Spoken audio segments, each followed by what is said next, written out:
My teaching always points to openness, always points to tenderness.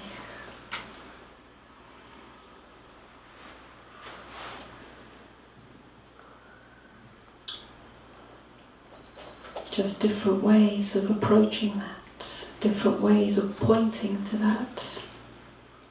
Whether it's talking about presence, whether it's talking about the myth of awakening, the myth of transcendence.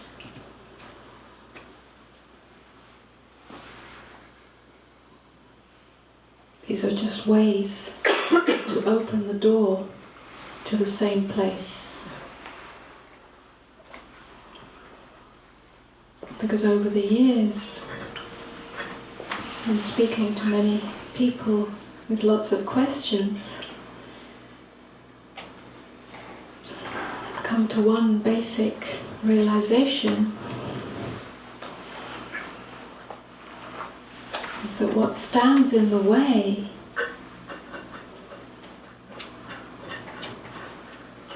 of deep intimacy with what is, aliveness,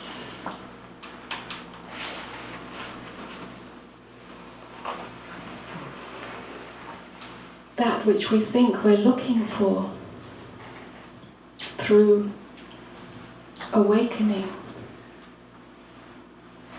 is the myth of awakening itself. The myth of awakening has lots of sub-myths in it. That it will take all our pain away.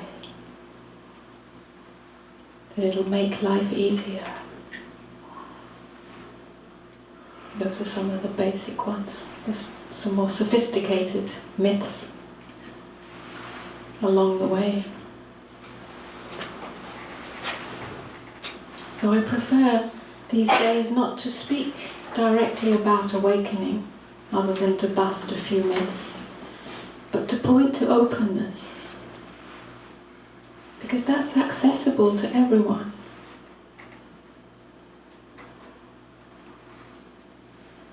And so the conversation is usually about, what is this openness? How can I know it?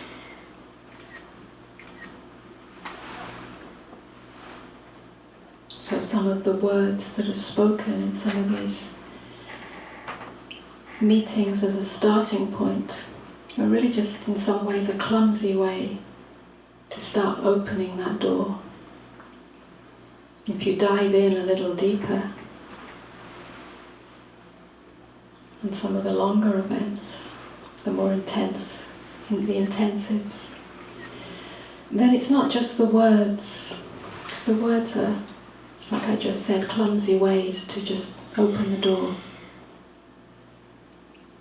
to start us on the journey of looking within more deeply. But there's something that happens when we sit together, when we meet each other in this way, and when we're willing to expose our own myths, start to reveal our own experience and be honest about that. Not so that it can be judged or fixed, but just in the very seeing, we start to meet ourselves, we start to listen to ourselves. And what's happening here is you get a clear listening.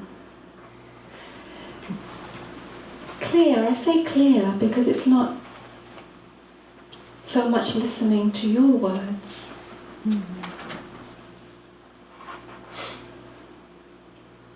It's listening to what's deeper than that. And that happens when we meet each other over time. Yeah, because then some of the strategies for avoiding ourselves start to fall away. We start to relax. Some of the defenses fall away. And then what's more raw, what's more honest, what's more hidden in the recesses can start to come forwards, because everything wants to come forwards to be met, to be held. If it's not held in you because it's been too scary, whether that's because of something that's happened in the past, or that's how you've been trained, or that's how the world trains us, or you just don't want to meet it. If it's not held in yourself,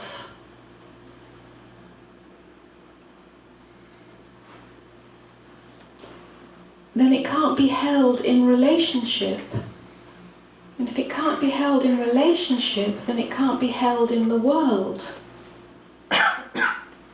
And so we live in a personal world and a collective world of repression, suppression, shadows.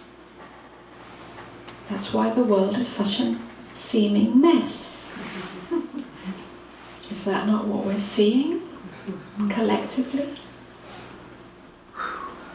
So the opportunity in these meetings, and especially the longer meetings, we start to heal that. That's why I say true listening is transformative.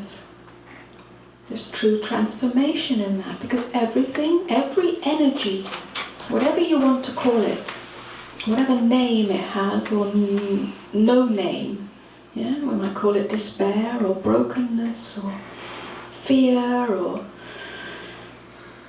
confusion. These are all names, but it's more subtle than that. But every energy wants to be held. In this way, we start to heal inner division, our own divided state. When we're no longer divided,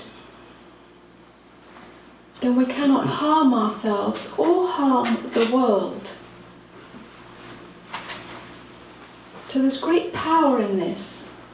We can stop all the stuff about awakening, spirituality and enlightenment, and start really meeting each other, meeting ourselves, so that everything can be held in this warm embrace of now, here. The world is healed in this.